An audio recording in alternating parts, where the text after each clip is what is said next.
পুরানপাড়া আজকের উত্তম বৈঠকে উপস্থিত সম্মানিত সভাপতি, অত্র মসজিদের সম্মানিত সাধারণ সম্পাদক জনাব মুজিবুর রহমান সাহেব, আরও উপস্থিত আছেন রাঙ্গামাটি জেলা বিএনপির অর্থনীতি বিষয়ক সম্পাদক আমাদের অত্র এলাকার আমাদের বড় ভাই জনাব আব্দুল মান্নান, আরও উপস্থিত আছেন বিএনপির অঙ্গ সংগঠনের বিভিন্ন স্তরের নেতৃবৃন্দ, উপস্থিত অত্র এলাকার মা বোনেরা এবং আমার সামনের সাথে যারা মুরব্বীরা আছেন, আপনাদের সকলকে জানাচ্ছি আসসালামু আলাইকুম ওয়া রাহমাতুল্লাহি ওয়া বারাকাতুহু। আপনারা সকলে অবগত আছেন, আগামী 12ই ফেব্রুয়ারি আমাদের মহান জাতীয় সংসদ নির্বাচন। এই নির্বাচনে আমরা স্বতঃস্ফূর্তভাবে অংশগ্রহণ করে একটা সুন্দর বাংলাদেশ বিনির্মাণের শরিক হব। তো আজকের উঠোন বৈঠক আমরা কার পক্ষে করতে আসছি, আপনারা কেউ বলতে পারবেন? আজকের উঠোন বৈঠক কার পক্ষে করতে আসছি? আমরা দীপেন দেওয়ানের পক্ষে, দানের শীষের পক্ষে আজকের আমাদের এই উঠোন বৈঠক। আমরা আজকে প্রথমে ধন্যবাদ জানাবো আমাদের দেশ নায়ক তারেক রহমান সাহেবকে।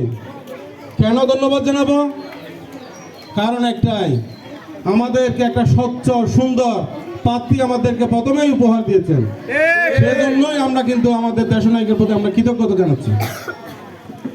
আমরা এমন একটা প্রার্থী উঠোন বৈঠক করছি যাকে নিয়ে আমাদের সমাজ তো দূরে থাক, রাঙ্গামাটি জেলাও কেউ বলতে পারবে না এরকম একজন মানুষ হয়। একদম নিট অ্যান্ড ক্লিন, দীপেন বাবুর কোনো দাগ নেই, একদম পরিষ্কার ক্লিন ফাইনের মতো পরিষ্কার একজন মানুষ। সেজন্য আমি তারেক রহমান সাহেবকে আবারও ধন্যবাদ জানাই। আর আমারও গর্ব হচ্ছে, ওনার জন্য আমি আজকে পুরানপাড়ায় ভোট চাইতে আসছি। আপনারা কেউ তার বিরুদ্ধে কোনো কথা বলার অভিযোগ আছে আপনাদের? কোন অভিযোগ করার সুযোগ আছে? একদম পরিষ্কার মানুষ। তো আপনাদের কাছে আমার বিনীত অনুরোধ থাকবে, আগামী 12 তারিখ সকালবেলা নামাজ পড়ে সুন্দরভাবে এখানে আপনাদের কেন্দ্র, আপনারা আরেকটা সৌভাগ্যবান, আপনাদের কেন্দ্র আপনাদের ঘরের সাথেই লাগানো। এখানে এসে আপনারা সকলে ভোট দিয়ে আমাদের প্রার্থীকে জয়ী করবেন, এই আশাবাদ ব্যক্ত করছি। আমরা আজকে এখানে যারা উপস্থিত আছি, শুধু আমরা ভোট দিলে হবে না, আমাদের ঘরে অনেকে অবস্থান করছেন, আমাদের ভাইয়েরা বিভিন্ন কাজে গেছেন, আমাদের মামারা অনেক কাজে গেছেন, আমাদের বাবারা অনেক কাজে আছেন। সবাইকে নিয়ে আমরা 12 তারিখ উৎসব মুখর একটা পরিবেশে আমরা ভোট প্রয়োগ করব। আমাদের এখানকার অতীতে অনেক ভাইয়েরা বিভিন্ন কারণে বিভিন্ন সংগঠনের সাথে জড়িত হয়েছিলেন। সে আমাদের ভাই, আমাদের এলাকার ছেলে। তো আমরা তাদের সবাইকে ক্ষমা সুন্দর দৃষ্টিতে দেখবো আশা করি। আমরা সকলেই মিলেমিশে সুশৃঙ্খল একটা বাংলাদেশ আমরা চাই, যেখানে থাকবে না হিংসা, হানাহানি, রাহাজানি। আমরা সকলে একই ঘরের পরিবেশ, একই পরিবেশে, একই ঘরের একই এলাকার সন্তান হিসেবে সকলে মিলেমিশে থাকবো ইনশাল্লাহ। আমরা ভবিষ্যতে অতীতে কি হয়েছে সেটা আমরা ভুলে যাব, সেটা আমরা ভুলে যেতে চাই। কেননা অতীতকে নিয়ে পড়ে থাকলে আমরা ভবিষ্যতের দিকে এগিয়ে যেতে পারবো না। তাই অতীত।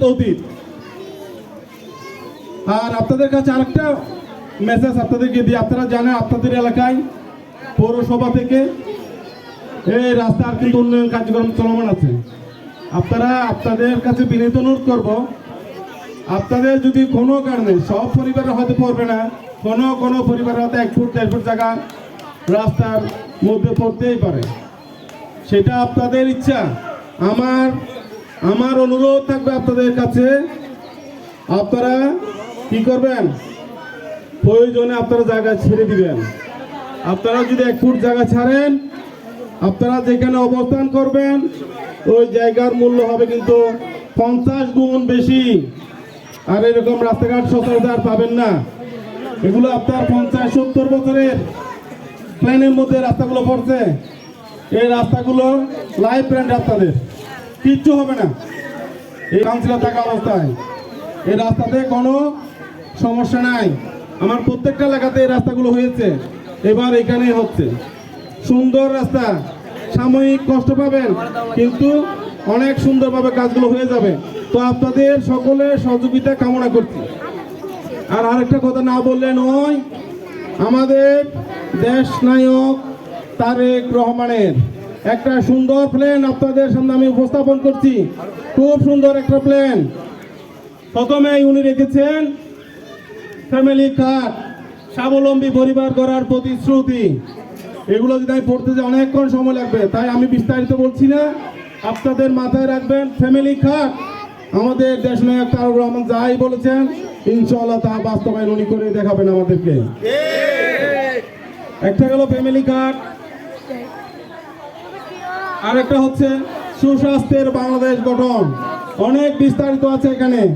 এখানে সুস্বাস্থ্য বাংলাদেশ গঠনের মধ্যে দুর্নীতিমুক্ত স্বাস্থ্য সেবা হবে, স্বাস্থ্যকর্মী নিয়োগ দেওয়া হবে, মহানগর ও জেলা শহরে স্বাস্থ্য সেবার ব্যবস্থা করা হবে, প্রাণঘাতী রোগের চিকিৎসার পাবলিক প্রাইভেট পার্টনারশিপ হবে। বিএনপির আরো একটা বড় অঙ্গীকার হচ্ছে দুর্নীতিমুক্ত সমাজ গঠন করবে, দুর্নীতিমুক্ত বাংলাদেশ গঠন করবে।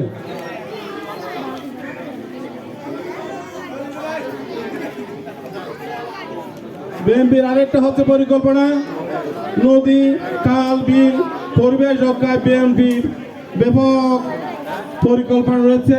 এগুলো যদি বাস্তবায়ন করতে পারি ইনশাআল্লাহ আমাদের বাংলাদেশ একটা সুন্দর বাংলাদেশের বিনির্মাণ হবে, যেখানে আমরা সকলেই মিলেমিশে সুখে শান্তিতে থাকতে পারবো। কেননা দেশ ভালো থাকলে দেশের মানুষ ভালো থাকবে। দেশ ভালো না থাকলে আমি ভালো থাকবো না, আপনারা ভালো থাকবেন না। আর দেশ ভালো রাখতে গেলে সেরকম একজন দেশ নায়ক আমাদের দরকার, সেরকম একটা আমাদের প্রধানমন্ত্রী দরকার। কিন্তু আমাদের দেশ নায়ক তারেক রহমান পরিপূর্ণ একজন দেশ নায়কে পরিণত হয়ে গেছেন। ওনার অনেক প্ল্যান এই দেশটাকে কিভাবে সাজানো যায়, কিভাবে সুন্দর পরিবেশে আমরা বসবাস করতে পারি, সুন্দর পরিবেশে আলো বাতাস নিতে পারি, সেরকম অনেক প্ল্যান কিন্তু আমাদের দেশ নায়ক তারেক রহমান প্ল্যান করছেন। যাই হোক আরো অনেক প্ল্যান, এর মধ্যে কৃষিকাজ। আমাদের এখানে তো আমরা কৃষক নাই, কৃষক না থাকলেও কৃষিকাজ এটা আমাদের জন্য, যেহেতু বাংলাদেশ কৃষি প্রধান একটা দেশ, আমাদের বাংলাদেশ হচ্ছে কৃষি প্রধান দেশ। সুতরাং যদিও আমাদের এখানে নদী নালায় ভরপুর, আমাদের কাজকর্ম অন্য জায়গায়, কিন্তু কৃষিকাজটা আমাদের জন্য খুবই গুরুত্বপূর্ণ। এই কৃষিকাজ ছাড়া আমাদেরকে যে কৃষকে খাদ্যের অন্যের যোগান দেয় তাদের জন্য আমাদের দেশ নায়কের অনেক বড় প্ল্যান আছে। আমাদের 80% হচ্ছে কৃষি এলাকা। তাই এই পরিকল্পনার জন্য আমি আমাদের দেশ নায়ককে ধন্যবাদ জানাচ্ছি। আরও আছেন প্রদীপ, ইমাম, মুয়াজ্জিন সাহেবগণের সামাজিক মর্যাদা ও জীবনমান উন্নয়নের বিএনপির অনেক প্ল্যান আছে।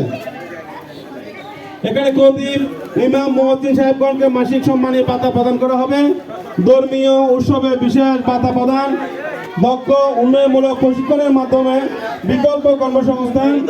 1993 সালে বিএনপি সরকার প্রবর্তিত মসজিদ ভিত্তিক শিশু গণশিক্ষা কার্যক্রম সারা দেশে বিস্তৃত করা, প্রদীপ, ইমাম, মুয়াজ্জিন সাহেবগণকে সামাজিক ও রাষ্ট্রীয় মর্যাদা বৃদ্ধির উদ্যোগ গ্রহণ, অন্যান্য ধর্মের হিন্দু, বৌদ্ধ, খ্রিস্টান ও অন্যান্য পেশালের প্রধানগণকে মাসিক সম্মানী ভাতা, উৎসব ভাতা সহ উপরে বর্ণিত অন্যান্য সুবিধাগুলো তাদেরকেও প্রদান করা হবে।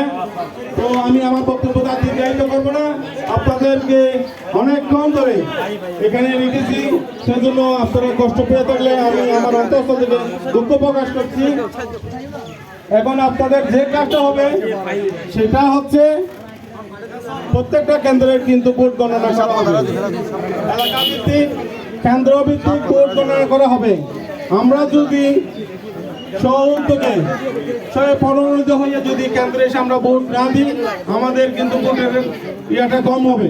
আপনারা জানেন আমাদের প্রার্থী দীপেন্দ্রবান, তাদের সাথে আমাদের জিয়া পরিবারের সাথে অন্যরকম একটা সম্পর্ক, তার সাথে আমাদের দীপেন্দার পরিবারের সাথে সে কঠিন সুন্দর একটা সম্পর্ক। কেননা আপনারা জানেন, যেটা পুরানপাড়ার লোক, আপনারা জানার কথা, আমাদের পাত্রীর বাবা সুবিমল দেওয়ান ছিলেন আমাদের প্রয়াত রাষ্ট্রপতি জিয়াউর রহমান পরিবারের অংশ। উনি ছিলেন বিএনপির উপদেষ্টা, পার্বত্য বিষয়ক মন্ত্রণালয়ের উপদেষ্টা এবং মন্ত্রীর পদমর্যাদায় ছিলেন উনি। সেই সূত্রে আমাদের দীপেন বাবুর সাথেও আমাদের জিয়া পরিবারের একটা সুসম্পর্ক রয়েছে। বিদায় অনেকেই অনেক কথা বললেও কিন্তু দীপেন দেওয়ানের পক্ষে, দীপেন দেওয়ান একজন স্বচ্ছ, সুন্দর, ভালো একজন মানুষ। তো আমরা সকলে যদি তাকে আমরা নিজেরা সহযোগে গিয়ে ভোট প্রদান করে থাকি, ভোট প্রদান করি, তাহলে আমরা বেশি ভোট যদি উপহার দিতে পারি, তাহলে আমাদের জন্য একটা সুখবর হয়তো অপেক্ষা করছে। সুখবরটা কি হতে পারে সেটা আমরা ইনশাল্লাহ 12 তারিখের পরেই পেয়ে যাব। তো আমরা 12 তারিখ কি করবো, সকলে সকাল সকাল উঠে ধানের শীষ মার্কা ভোট দিয়ে আমরা দীপেন দেওয়ানকে জয়যুক্ত করবো ইনশাল্লাহ। আমরা ভোট দেব কিসে? ভোট দিব কিসে? ইনশাল্লাহ আপনাদেরকে আর কষ্ট দিব না। আপনারা অনেক কষ্ট করেছেন, সেজন্য আপনাদেরকে আবারও ধন্যবাদ জানিয়ে ইনশাল্লাহ আবার দেখা হবে।